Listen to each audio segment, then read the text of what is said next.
오늘 우리에게 주신 하나님의 말씀은 민수기 35장 9절로 15절입니다. 합독하도록 하겠습니다. 여호와께서 또 모세에게 말씀하여 이르시되 이스라엘 자손에게 말하여 그들에게 이르라. 너희가 요단강을 건너 가나안 땅에 들어가거든 너희를 위하여 성읍을 도피성으로 정하여 부지 중에 살인한 자가 그리로 피하게 하라. 이는 너희가 복수할 자에게서 도피하는 성을 삼아 살인자가 회중 앞에 서서 판결을 받기까지 죽지 않게 하기 위함이니라. 너희가 줄 성읍 중에 6을 도피성이 되게 하되 세 성읍은 요단 이쪽에 두고 세 성읍은 가나안 땅에 두어 도피성이 되게 하라. 이 6성읍은 이스라엘 자손과 타국인과 이스라엘 중에 거류하는 자의 도피성이 되리니 부지 중에 살인한 모든 자가 그리로 도피할 수 있으리라. 아멘. God is good all the time. 하나님은 언제나 선하십니다. 오늘 말씀은 민수기 35장 9절로 15절이고요. 나의 진정한 피난처는, 나의 진정한 도피처는 어디인가 하는 말씀으로 전하려고 합니다. 오늘 29일 주일은 성령 강림 주일입니다. 부활절, 성탄절 다 아시죠? 이들과 함께 기독교의 3대 절기입니다. 근데 성령 강림절은 좀 약화되어 있는 것 같습니다. 부활절 후 50일째 되는 날로서 이 날은 그리스도 예수께서 약속하신 성령님을 보내주신 날입니다. 그래서 또 다른 말로는 오순절이라고도 부르기도 합니다. 사도행전의 내용을 보면 오순절에 성령 강림 사건으로부터 시작해서 복음이 전 세계로 퍼져나가기 시작했음을 알 수 있습니다.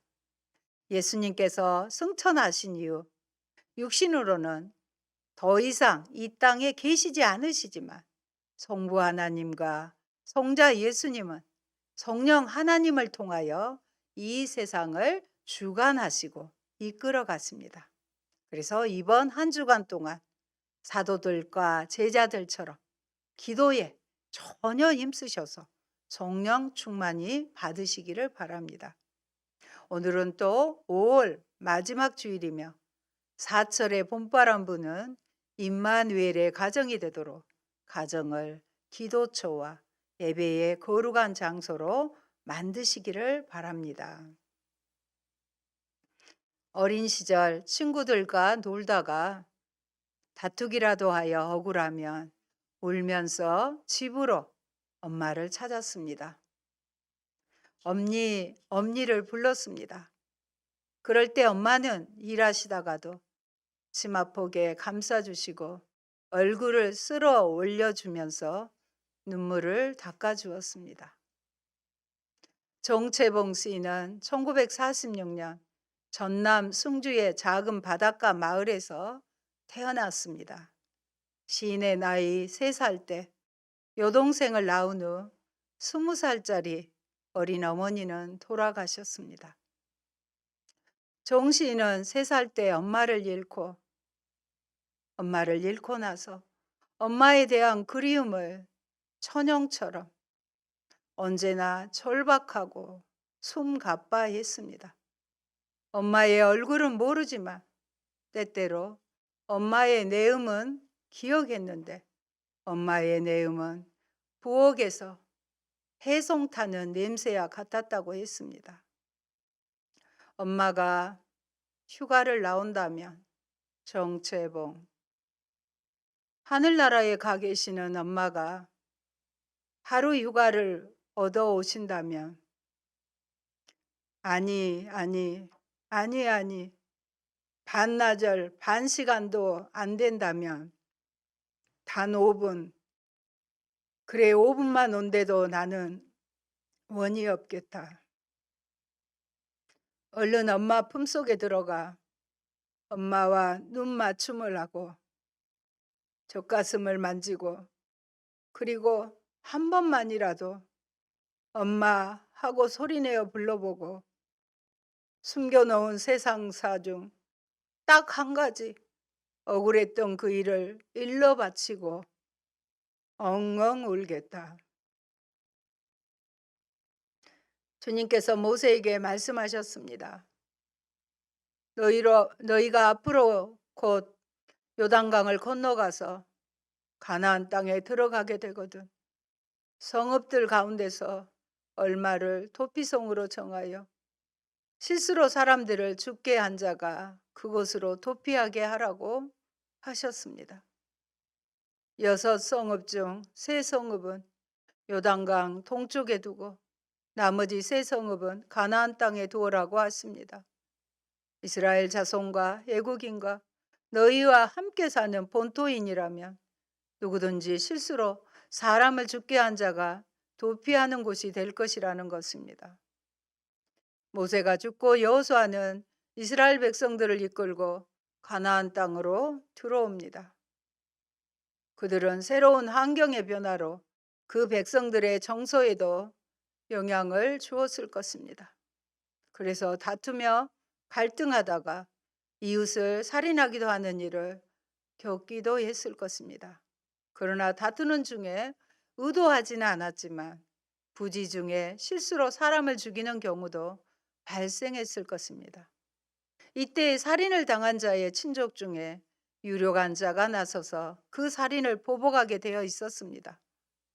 그런데 만약 그 살인이 어떤 의도가 없이 실수로 저질러서 가게 된 도피성은 레위 지파에서 관리했습니다. 성경에 이스라엘 요단강을 중심으로 48개 성읍 중 6곳이 있는데 동편에 벳셀, 길르알 라못, 골란 3곳과 서편에 게데스, 세겜, 헤브론입니다. 이 도피성은 어디서든지 32km 이내로 부득이 도피성으로 피해야 할 경우 하루길 거리에 위치하게 정했습니다. 그리고 이 도피성들은 이름의 의미를 가지며 궁극적으로는 예수 그리스도를 예표합니다. 우선 요단 서편에 있는 것으로 게데스는요, 구별하다의 뜻입니다. 예수님은 그 누구와도 구별된 그리스도요 구원자이십니다. 예수님은 십자가에 죽으셔서 그를 믿고 그에게 나아가는 자는 구원하시고 하나님의 자녀로 구별하여 주신다는 뜻입니다. 그래서 우리 신자는 예수 그리스도 안에 있으므로 세상의 죄에서 구별되어 거룩한 성도로 사는 은혜를 받게 되는 것입니다. 세겜은요, 어깨에 정사를 매신 그리스도를 의미합니다. 헤브론의 뜻은 친교, 동맹, 교통의 뜻으로 중보자이신 예수 그리스도를 보여줍니다. 예수님은 하나님과 사람을 연합하게 하시는 자요. 또한 우리와 연합하여 하나님을 잘 섬기고 이웃을 섬기기를 원하십니다. 그 다음 동쪽 요단 동편에 있는 것으로서 벳셀의 뜻은 벳셀이 있는데 요새입니다. 피난처가 되시는 예수 그리스도로 예수님은 모든 사람의 요새가 되십니다. 특히 환난을 당한 자에게 요새가 되십니다. 라못의 뜻은 높은 곳, 고지라는 뜻입니다. 이 말씀은 성도들을 높이시는 그리스도를 의미합니다. 예수님은 언덕이고요, 고지가 되심으로 어떤 경우에 가까이 나아가기가 어렵습니다. 예수를 믿으려고 하니 끊을 것도 많고 버릴 것도 많고 그대로 살려고 하니 힘든 것도 많습니다. 예배 시간, 기도 시간, 봉사 시간에 참여하려 하니 얼마나 힘듭니까? 때로 비난과 표적이 되기도 합니다. 그러나 그것이 곧 피난처요, 우리를 높이 세우시는 것임을 믿으시기 바랍니다. 성경에서 한나, 룻, 모르드게, 에스더를 높이 세워주신 하나님의 은총입니다. 곤란의 뜻은 기쁨입니다. 성도들에게 기쁨을 주시는 예수 그리스도를 말하며 예수님은 최후의 승리자요 기쁨이십니다. 그에게 나아가는 자에게도 승리와 기쁨을 주시는 분이십니다. 그래서 저는 예수님은 장차 재림하시잖아요. 그걸 생각하면 모든 어려움을 견뎌낼 수 있습니다. 예수님은 장차 재림하심으로 모든 성도에게 기쁨이요, 승리요, 영광이 될 줄 믿습니다. 이처럼 도피성의 이름과 이치는 놀라운 예표와 상징으로의 연결입니다. 그러므로 구약시대 이스라엘 백성들은 도피성을 통해 비록 모형과 그림자이지만 예수 그리스도를 만났습니다. 부지 중에 일어난 살인이라면 그 당사자를 보호할 필요가 있었습니다. 그래서 생긴 제도가 도피성 제도인 것입니다. 당시의 사회는 동해보상법이 적용되던 때입니다. 눈에는 눈, 이에는 이로 원수를 갚는 시대였습니다. 그리고 히브리 민족에게는 죽은 사람의 가장 가까운 근친이 죽은 자의 생명의 보호자가 된다는 의식이 강했기 때문에 실수로 사람을 죽인 사람은 사망한 자의 근친, 즉 피해 보복자에 의해 살해될 위험에 처해지게 됩니다. 그러므로 도피성 제도는 부지 중에 살인한 자가 밟아야 될 과정이 굉장히 자세하게 묘사되어 있습니다. 실수로 사람을 죽인 자는 자신의 생명을 부지하기에 힘을 다해서 일단 도피성으로 피해야 합니다. 일단 피해야 되는 거예요. 피해 보복자는 어떤 변명이나 애원도 통하지 않는 흥분된 상태에 있습니다. 여기에서 피해 보수자는 단지 죄인에 대한 주님의 의분을 상징하는 것입니다. 죄는 주님도 엄청나게 싫어하십니다. 죄 앞에 지체할 경우 위험이 따른다는 것은 죄인에 대한 복음이 얼마나 절박한가를 나타냅니다. 창세기 4장 7절의 말씀 같이 보십니다. 내가 선을 행하면 어찌 낯을 들지 못하겠느냐? 선을 행하지 아니하면 제가 문에 엎드려 있느니라. 죄가 너를 원하나 너는 죄를 다스릴지니라. 아벨을 죽인 가인에게 하신 말씀입니다. 그는 먼저 도피성 성문 앞에서 사건의 경위를 설명하고 난 뒤 장로들의 허락을 받아 성 안으로 들어가게 됩니다. 그 다음에 회중 앞에서 재판을 받게 되는데 재판 과정 중에 고의성이 인정되면 그는 사형에 처해집니다. 고의성이 없이 살인하였다 하더라도 살인한 자는 죄인입니다. 그는 대제사장이 죽기까지 죄인으로 머물러 있어야 합니다. 이러한 도피성은 하나님의 관용으로 보복자로부터 생명을 보호하기 위한 조치이며 하나님께서 세우신 법의 권위와 인간 생명의 존엄성을 말해주고 있습니다. 도피성 제도는 우리에게 아주 귀한 교훈을 줍니다. 첫째, 도피성 제도에서 우리는 한 생명을 소중하게 여기는 생명 존중 사상을 발견할 수 있습니다. 비록 실수로 사람을 죽인 자라 할지라도 다른 사람이 복수심으로 그의 생명을 빼앗아 가서는 안 됩니다. 그리고 도피성 제도는 이스라엘에게만 적용되는 것이 아니라 이방인에게도 적용됩니다. 이 점은 분명 도피성 제도의 보편성을 말해줍니다. 둘째, 도피성 제도는 무분별한 피해 복수를 지향하는 인권 사상을 넘어 속죄 사상과 결부되어 있습니다. 도피성으로 피신한 살인자는 거룩한 대제사장이 죽은 다음에야 비로소 자기 소유주가 있는 땅으로 돌아갈 수 있었습니다. 대제사장의 죽음은 살인자의 죽음을 대신하는 속죄의 죽음의 의미를 갖기 때문입니다. 셋째는 도피성 제도는 예수 그리스도의 대속적 죽음에 대한 예표로 작용합니다. 예수 그리스도의 대속적 죽음을 통해서 죄인된 우리가 죄사함을 받고 천국 본향에 대한 소망을 가질 수 있듯이 도피성의 살인자는 대제사장의 죽음을 통해 고향 땅으로 돌아갈 수 있는 소망을 갖게 됩니다. 그래서 예수 그리스도는 우리의 죄를 속하신 새 언약의 대제사장이십니다. 이런 도피성 제도가 고대 한국에도 있었다고 합니다. 고등학교 국사교과서에 도피성 기록이 있습니다. 사만에는 정치적 지배자 외에 제사장인 청군이 있었다. 그리고 신성한 지역으로 소도가 있었는데 이곳에서 청군은 농경과 종교에 대한 의례를 주관하였다. 청군이 주관하는 소도는 군장 세력이 미치지 못하는 곳으로 죄인이라도 도망을 하여 이곳에 숨으면 잡아가지 못하였다. 이러한 제사장 존재에서 고대 신앙 변화와 재정의 분리를 볼 수 있다. 소도에는 소도를 표시하는 솥대가 마을 입구에 있는데 위에는 나무로 만든 오리를 올려놓았다. 당시 한국은 하늘의 천재를 지내던 제사장 나라였다. 교과서에서도 이렇게 나와요.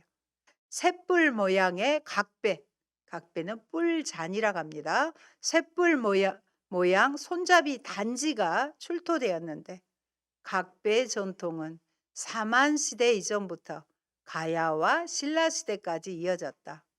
사만 당시에는 왕과 제사장이 하는 일들이 분리되어 있어서 제사장이 관할하던 소도는 군장을 관할하는 왕도 관여하지 못하는 신성한 장소였다고 국사 교과서에까지 기록되어 있습니다. 성경에서 사울에게 계속 쫓겨다니는 다윗의 도피성입니다. 하나님은 그야말로 다윗의 도피성이었습니다. 시편 18장 1절 2절을 보면 온갖 단어로 하나님을 찬양하는 구절이 나옵니다. 나의 힘이신 여호와여, 내가 주를 사랑하나이다.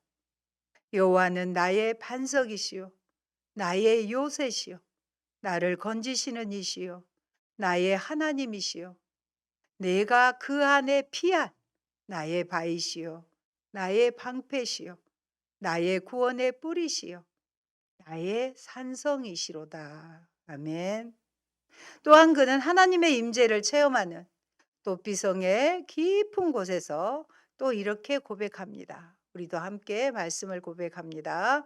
시편 27편 1절입니다. 여호와는 나의 빛이요 나의 구원이시니 내가 누구를 두려워하리요. 여호와는 내 생명의 능력이시니 내가 누구를 무서워하리요. 사울에게 쫓겨다니며 아둘람 동굴의 은신처에서는 이렇게 노래했습니다. 32편 7절입니다. 주는 나의 은신처이오니 환난에서 나를 보호하시고 구원의 노래로 나를 들으시리이다. 하나님이 도피성이라고 다윗은 늘 시편의 말씀을 통해서 노래하고 있습니다. 신약시대 바울의 도피성의 권면입니다. 신약 초대 교회 시대에 어려운 박해와 신앙을 병행하는 고린도 교회 성도들에게 바울은 다음과 같이 권면합니다. 같이 보십니다. 고린도전서 10장 13절의 말씀입니다. 사람이 감당할 시험 밖에는 너희가 당한 것이 없나니 오직 하나님은 미쁘사 너희가 감당하지 못할 시험 당함을 허락하지 아니하시고 시험 당할 즈음에 또한 피할 길을 내사 너희로 능히 감당하게 하시느니라. 아멘. 여기에서 피할 길을 내사는 무엇을 의미합니까? 우리가 아무리 힘든 일이어도 우리는 힘들어서 너무 못하겠다 그러잖아요. 힘들어서 포기하고 싶잖아요. 아무리 힘든 일이라도 예수 그리스도 안으로 피하면, 도피성 되시는 예수 그리스도 안으로 피하면 그 안에서는 감당이 된다는 것입니다. 도피성이신 예수님은 또한 그렇게 인도하시는 것입니다. 그렇기 때문에 우리의 진정한 도피성은 예수님입니다. 예수님은 우리의 도피성입니다. 예수님은 친히 이렇게 말씀하셨습니다. 우리를 향하여 같이 보십니다. 마태복음 11장 28절. 수고하고 무거운 짐진 자들아 다 내게로 오라. 내가 너희를 쉬게 하리라. 이렇게 초청하는 자 아무도 없습니다. 하나님은 도피성을 통해 예수님께 나아갈 수 있는 은혜를 보여주셨습니다. 예수님의 보혈을 의지하며 나아가는 사람들은 피난처 대신 예수님의 보호하심으로 들어갈 수 있습니다. 그래서 도피성은 하나님이 우리를 의롭다 하시는 은혜인 것입니다. 우리가 아무리 어렵고 힘들고 죄와 현실의 문제로 갈등을 겪고 있을지라도 도피성이신 예수 그리스도 안에서는 우리에게 용서와 해결과 보호를 받을 수 있습니다. 여러분, 도피성의 문은 항상 열려 있었습니다. 그러므로 누구든지 원한다면 언제든지 들어갈 수 있었습니다. 도피성이 있는 곳은 어디서든지 쉽게 도달할 수 있도록 적절한 곳에 분산되어 있었습니다. 예수님은 우리의 영원한 도피성이 되십니다. 구약 성경은 하나님께 피하는 자에게 복이 있다고 고백하고 있습니다. 기록하고 있죠. 시편 18편 30절 말씀 같이 보십니다. 하나님의 도는 완전하고 여호와의 말씀은 정미하니 저는 자기에게 피하는 모든 자의 방패시로다. 34편 8절의 말씀입니다. 너희는 여호와의 선하심을 맛보아 알지어다. 그에게 피하는 자는 복이 있도다. 예수님에게 여호와께 피하는 자는 복이 있다고 말씀하십니다. 도피성에 피한 자는 그 나라의 대제사장이 죽는 날 석방됩니다. 이것은 우리 주님이 대속의 죽으심으로 타락한 인류에게 희망이 주어짐을 말합니다. 도피성으로 피하는 자는 사는 것처럼 누구든지 그리스도께로 피하는 자는 생명을 얻게 됩니다. 예수 그리스도의 죽으심은 모든 인류에게 용서와 자유를 주셨습니다. 시편 25편 20절 이렇게 고백합니다. 제가 낭독합니다. 내 영혼을 지켜 나를 구원하소서. 내가 주께 피하오니 수치를 당하지 않게 하소서. 61편 3절 4절입니다. 주는 나의 피난처시요 원수를 피하는 견고한 망대이심이니이다. 내가 영원히 주의 장막에 머물며 내가 주의 날개 아래로 피하리이다. 또 피성 말씀을 준비하면서 성경을 보니까 곳곳에서 예수님이 나의 피난처시고 또 주의 날개 아래 우리를 피하라고 말씀하고 계셨습니다. 사랑하는 여러분, 예수 그리스도를 우리 인생의 구세주로 영접할 때 그분이 우리의 모든 죄를 용서하시고 우리가 의롭다함을 받아 하나님의 심판을 받지 않습니다. 예수 그리스도께서 우리를 대신하여 십자가에서 죽으심으로 우리의 죄가 용서를 받았고 하나님과 원수되었던 관계가 회복되어 화목하게 되었습니다. 예수 그리스도의 십자가의 보혈이 죄인이었던 우리를 의롭게 만들었고 하나님의 진노에서 구원을 받게 되었습니다. 예수 그리스도 안에만 들어오면 영원한 생명을 얻고요. 영원히 해방되어 자유를 누리게 됩니다. 이 도피성은 모든 사람에게 차별이 없으며 항상 열려 있습니다. 그래서 참된 안식은 그리스도 안에서만 가능합니다. 여러분, 주님은 오늘도 믿지 않는 자들을 초청하십니다. 예수님 안에 거할 때 죄사함이 있고 진정한 안식이 있습니다. 이러한 기쁜 소식, 복음을 가졌는데 우리만 간직할 수 없습니다. 나누어야 합니다. 가족과 친구들을 예수님께로 이끌며 그들에게 구원의 기쁜 소식을 전해야 합니다. 현대의 우리들의 도피성입니다. 여러분이 지쳤을 때 쉬게 하고 기분 전환을 하게 하는 음악, 유튜브, TV 프로그램, 지금은 셀 수도 없는 수많은 종편의 프로그램이 넘쳐납니다. 그리고 조금만 발걸음을 돌리면 휴식과 즐거움을 주는 예쁜 카페들이 계속해서 생겨나고 있습니다.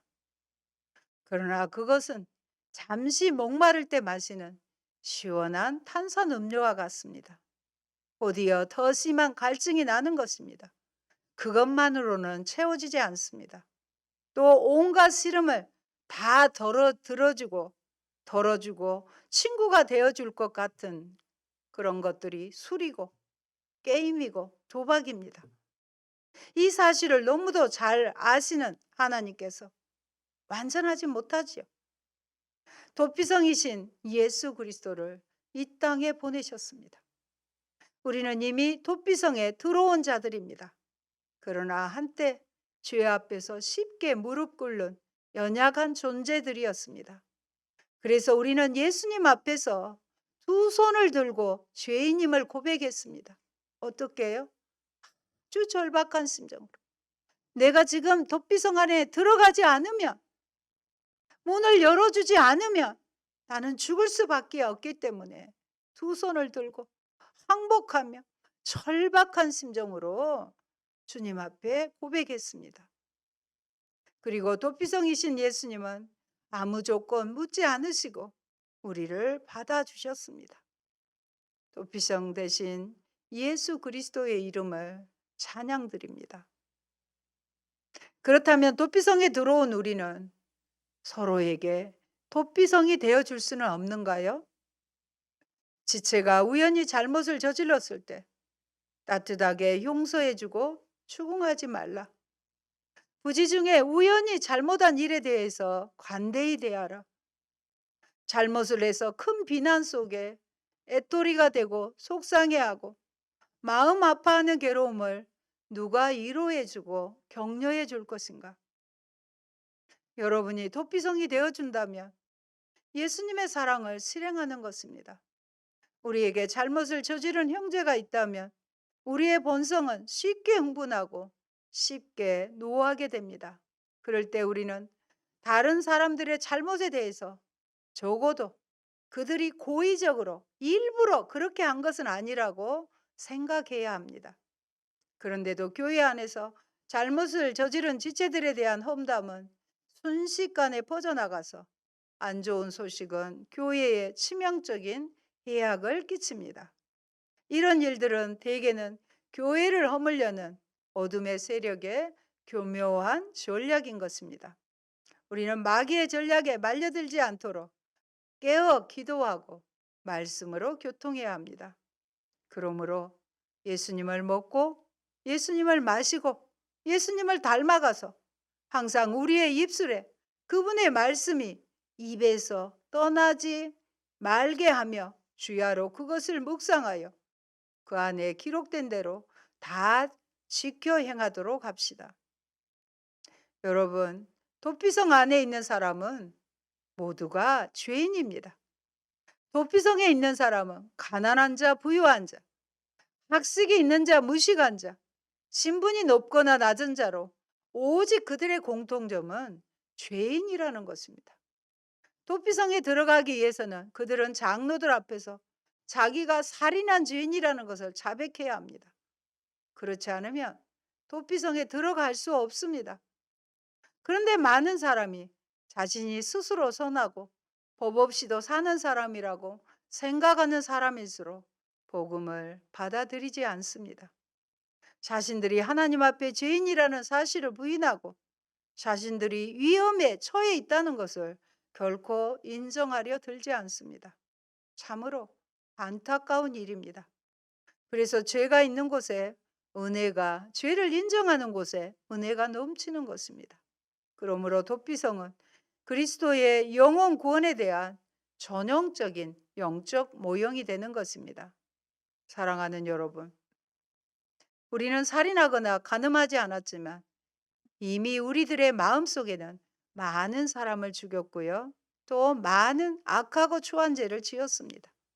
죄 없으신 하나님의 아들이 십자가에 죽으신 것은 바로 우리의 이러한 마음이나 입술이나 행동으로 지은 죄 때문입니다.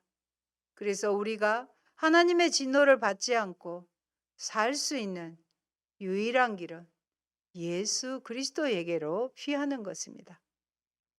이처럼 도피성은 예수 그리스도의 십자가 은혜를 상징적으로 보여줍니다. 우리의 죄가 하나님의 아들을 십자가에 못 박혀 죽게 했다는 사실을 믿을 때에 우리도 예수님과 함께 십자가에 못 박혀 죽는 것입니다. 그래서 죄가 많은 우리의 옛사람은 죽고 오직 예수 그리스도로 살아가게 됩니다. 우리는 오직 그리스도 안에서만 새로운 생명을 얻고 이렇게 찬양할 것입니다. 우리도 함께 고백하겠습니다. 시편 91편 1절로 3절입니다. 지존자의 은밀한 곳에 거주하며 전능자의 그늘 아래에 사는 자여, 나는 여호와를 향하여 말하기를 그는 나의 피난처요 나의 요새요 내가 의뢰하는 하나님이라 하리니 이는 그가 너를 새 사냥꾼의 올무에서와 심한 전염병에서 건지실 것이미로다. 아멘. 사랑하는 여러분, 오늘 우리가 하나님 앞에서 도피성에 들어온 사람으로 생각하시기 바랍니다. 지금까지 주신 은혜로 만족하고 이제는 이 성 밖으로 나가지 않겠습니다. 죽을 때까지 있겠습니다. 하나님이 주신 것으로 만족하겠습니다. 다짐하여 다시 한번 이 세상에 하나님의 은혜가 임하고 질서가 회복되고 축복이 있기를 원합니다. 미움이나 다툼이 아니라 용서하는 마음을 품고 십자가에서 화목제물이 되어주신 주님의 사랑으로 화목하기를 힘쓰시기 바랍니다. 오늘도 우리의 영원한 도피성 예수 그리스도를 믿음의 눈으로 바라보기 바랍니다. 우리를 사망에서 생명으로 인도하신 주님을 찬양합니다.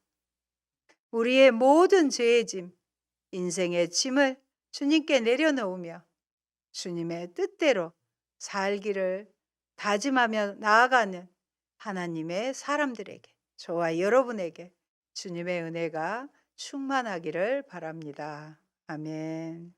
할렐루야. 고마우신 아버지 감사합니다. 죄인된 우리가 어디로 갈 수 있사오리까? 영죽을 영원한 심판받을 우리를 주님 항복하고 죄를 인정하고 도피성 되시는 예수에게로 달려올 때 우리를 받아주시고 대신 주님이 죽어주심으로 우리를 의롭다 하시며 영원한 생명을 허락하신 주님 감사합니다. 세상에 주는 것으로 우리는 만족할 수 없습니다. 그들은 더 하며 우리의 탐심과 욕심을 자극할 뿐입니다. 우리는 도피성 되시는 주의 은밀한 날개에 있을 때 우리는 안연하고 감사함으로 자족하며 살 수가 있습니다. 도피성 되신 주님 찬양합니다. 우리가 영원토록 주님 안에 머물러 있는 저희들 되겠습니다. 귀한 은혜 가운데 하나님 늘 살 수 있도록 저희들을 함께하여 주옵소서. 예수님 이름으로 기도합니다. 아멘.